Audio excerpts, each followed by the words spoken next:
Shalom Bapak Ibu Saudara yang dikasihi Tuhan, bahwa Tuhan adalah pusat kehidupan kita. Mari kita masuk dalam hadirat Tuhan pagi hari ini.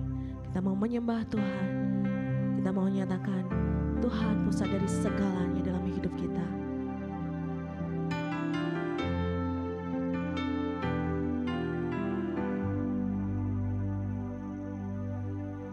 Jesus at the center of it all.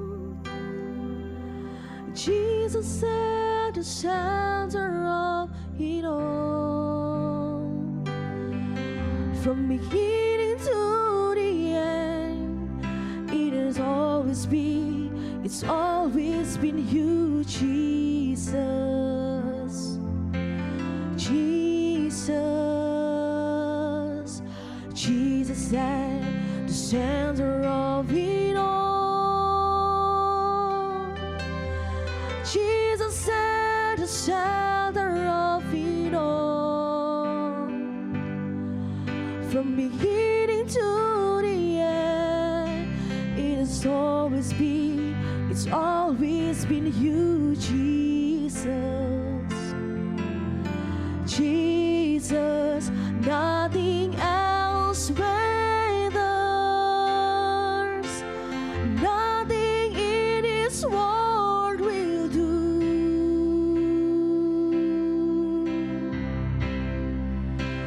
Jesus, you're the center.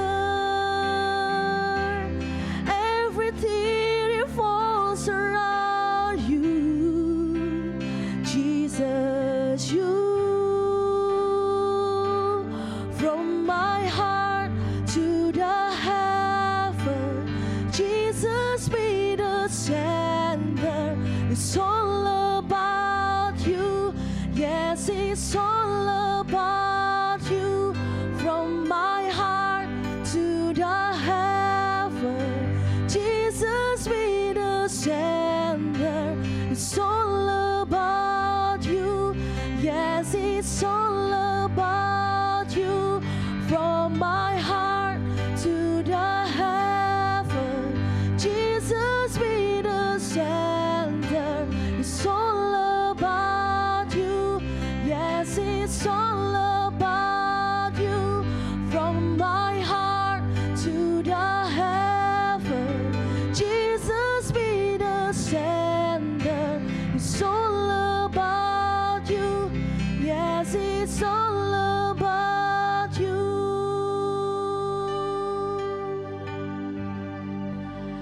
Jesus be the center of it all.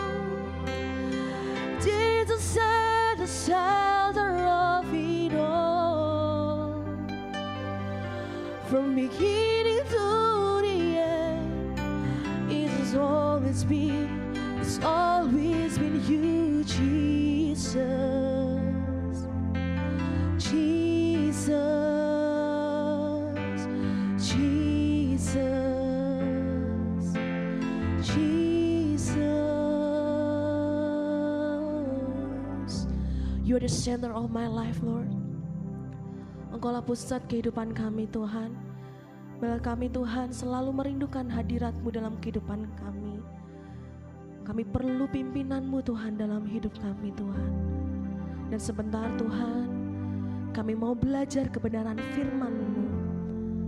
Berkati setiap kami yang mendengar, dan Kau juga yang memberkati hamba-Mu yang akan menyampaikan kebenaran firman-Mu, Tuhan. Ajar setiap kami menjadi pelaku-pelaku firman-Mu, Tuhan. Hanya di dalam satu nama, Tuhan Yesus Kristus. Haleluya. Amin. Shalom Bapak Ibu yang dikasihi Tuhan. Hari-hari ini banyak keluarga yang sedang berproses.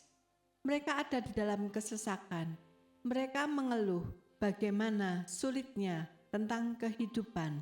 Terlebih lagi di dalam menghadapi permasalahan yang sedang mereka hadapi. Mereka selalu beda pendapat. Bagaimana mereka bisa menyatukan visi di dalam menyelesaikan masalah. Yang ada, mereka justru saling menyalahkan satu sama lain, sehingga masalah menjadi lebih besar, dimulai dari kesulitan ekonomi yang kemudian merambat ke pertengkaran-pertengkaran berikutnya, dan ada beberapa keluarga yang sampai kepada puncaknya. Mereka memilih untuk berpisah. Mereka lupa janji nikah yang diucapkan kepada Tuhan pada saat mereka menikah, siap mendampingi dalam keadaan suka dan duka, di dalam kelebihan ataupun kekurangan. Karena saat itu hatinya hanya dipenuhi oleh emosi, ambisi yang tidak tercapai di dalam kehidupan mereka. Bapak Ibu, di Maleakhi 2 ayat 16 dikatakan, sebab aku membenci perceraian, firman Tuhan Allah Israel. Dengan bercerai, mereka berpikir bahwa masalah sudah selesai. Tetapi mereka lupa saat mereka menabur apa yang tidak sesuai dengan firman Tuhan, bahkan sesuatu yang dibenci oleh Tuhan, mereka pada akhirnya juga akan menuainya. Adakah hari-hari ini Bapak Ibu sedang mengalaminya? Jika Bapak Ibu sedang mengalami, ubahlah konsep hidupmu. Dalam situasi tekanan ekonomi atau tekanan hidup, tetap bersikap tenang. Jangan emosi dan saling menyalahkan, sehingga persoalan merembet kemana-mana. Mari kita lawan situasi ini dengan bergandengan tangan, bersepakat suami istri bekerja sama, saling menopang, saling melengkapi tanpa kepahitan, tetapi menyatukan hati, berdoa, memohon nikmat dan kekuatan Tuhan. Ingat Mazmur 133, sungguh alangkah baik dan indahnya apabila saudara-saudara diam bersama dengan rukun, seperti minyak yang baik di atas kepala, meleleh ke janggut, yang meleleh ke janggut Harun dan ke leher jubahnya. Seperti embun gunung Hermon yang turun ke atas gunung-gunung Sion, sebab kesanalah Tuhan memerintahkan berkat, kehidupan untuk selama-lamanya. Inilah kunci berkat, di mana ada kesatuan, di sanalah Tuhan memerintahkan berkat-berkatnya. Artinya suami istri harus bersepakat, bersatu, tidak bisa jalan sendiri-sendiri, karena di dalam kesepakatan ada kesatuan hati. Saya percaya untuk bersepakat butuh perjuangan, karena suami istri itu pribadi yang berbeda, yang memiliki kehendak, keinginan, dan gaya hidup yang berbeda. Nah, pertanyaannya, bagaimana mereka bisa bersepakat? 1. Menjadikan Yesus sebagai pola kehidupan. 1 Yohanes 2 ayat 6 dikatakan, barang siapa mengatakan bahwa ia ada di dalam Dia, ia wajib hidup sama seperti Kristus telah hidup.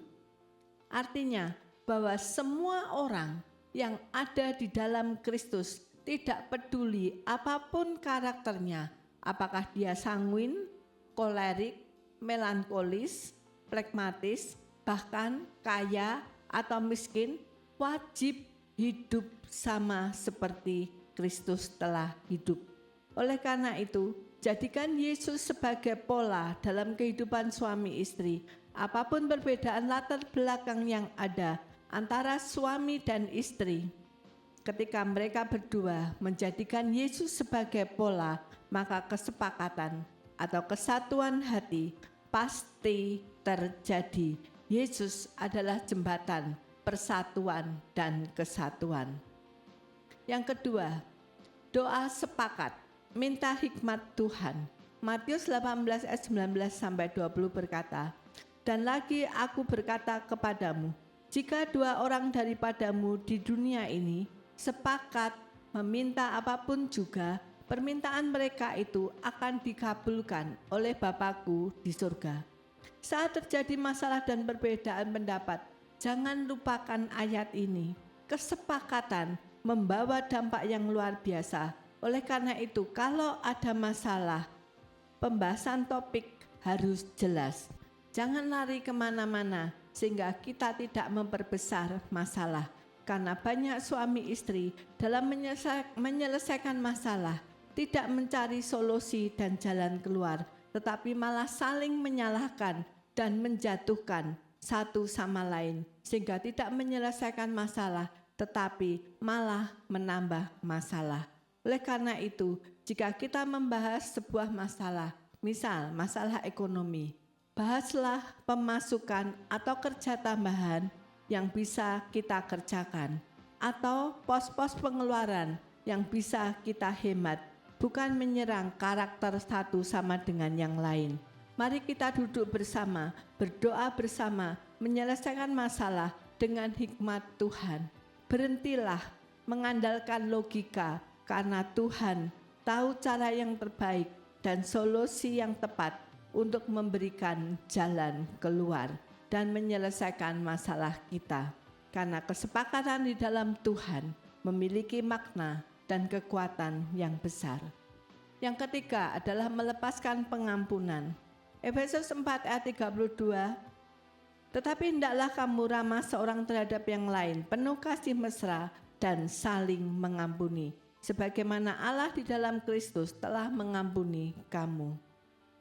Jika sebelum berdoa, suami istri bisa saling mengampuni, itu yang terbaik, sehingga saat berdoa bersepakat, tidak ada penghalang. Tetapi jika belum bisa melepaskan pengampunan, ambil tekad, tetap doa bersama. Tinggalkan dulu ego masing-masing dan berdoa, minta solusi dan jalan keluar.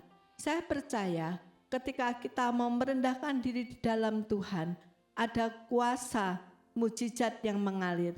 Karena saat kita berdoa, kita menempel pada pokok anggur dan kita sebagai carang-carangnya pasti mendapat nutrisi surgawi. Sehingga mata rohani kita menjadi terbuka dan tahu mana yang benar dan salah. Tidak hanya melihat sesuatu dari sudut pandang kebenaran kita sendiri. Dan saat kita ada di dalam kebenaran, kita akan mudah melepaskan pengampunan, bersepakat dan menerima berkat Tuhan. Yang keempat, jangan mengasihani diri sendiri secara berlebihan. Kelemahan manusia adalah mengasihani diri sendiri secara berlebihan. Mungkin saudara berkata, bukankah aku sudah melakukan ini, sudah melakukan itu, tetapi apa yang dia lakukan untuk aku? Cobalah saudara, kita berhenti mengasihani diri sendiri. Ingat, setiap masalah yang terjadi dalam hidup kita itu sudah disaring dan diizinkan oleh Tuhan dan tidak melebihi kekuatan kita. 1 Korintus 10 ayat 13 dikatakan, pencobaan-pencobaan yang kamu alami ialah pencobaan-pencobaan biasa yang tidak melebihi kekuatan manusia. Sebab Allah setia dan karena itu Ia tidak membiarkan kamu dicobai melampaui kekuatanmu. Pada waktu kamu dicobai, Ia akan memberikan kepadamu jalan keluar sehingga kamu dapat menanggungnya. Jadi, jangan salahkan pasanganmu, karena setiap masalah yang terjadi dan melibatkan dirimu itu adalah ujian untuk dirimu sendiri. Jadi jangan bilang, gara-gara kamu maka semua ini terjadi. Tetapi tetap fokuslah kepada Tuhan. Minta hikmat dan solusinya, karena di dalam Tuhan selalu ada jalan keluar. Lagi pula masalah yang sedang kau hadapi itu tidak melebihi kekuatanmu. Dan Tuhan turut bekerja dalam segala sesuatu untuk mendatangkan kebaikan bagi orang-orang yang mengasihi Dia. Jadi kuncinya adalah, adakah saudara mengasihi Tuhan? Jika ya, saudara mengatakan saudara mengasihi Tuhan, saudara tidak perlu khawatir di dalam hal apapun. Tetapi pertanyaannya, adakah sikap saudara saat ini menyatakan kasih saudara kepada Tuhan, atau justru sebaliknya? Mari saudara, biarlah firman Tuhan pada pagi hari ini menjadi perenungan bagi kita semua, karena di dalam keluarga kesatuan hati memegang peran yang sangat penting. Mari kita sama-sama berdoa. Bapa di surga, kami mengucap syukur kepadamu untuk kasih dan setiamu. Bahkan Engkau selalu memeliharakan hidup kami. Engkau selalu menyertai kami. Engkau turut bekerja dalam segala sesuatu untuk mendatangkan kebaikan bagi kami. Oleh karena itu Tuhan, pagi hari ini ajarkan kepada kami terbuka kepadamu secara penuh. Urapi kami sehingga mata rohani kami bisa melihat setiap rancangan dan kebaikan-Mu di dalam kehidupan kami. Sehingga kami tidak saling menyalahkan satu dengan yang lain, tetapi dengan kekuatan iman kami kepadamu Tuhan, kami mau menjadikan Engkau sebagai pola di dalam kehidupan kami. Kami mau saling mengampuni satu dengan yang lain Tuhan, dan kami tidak mau mengasihi diri kami secara berlebihan, tetapi kami mau menerima Engkau sebagai Tuhan dan Juru Selamat dalam hidup kami, yang selalu menuntun kami di dalam jalan kebenaran dan kehidupan. Rendahkanlah diri kami Tuhan untuk kami menerima kehendak-Mu. Terima kasih Bapa, di dalam nama Tuhan Yesus kami berdoa dan mengucap syukur. Haleluya. Amin.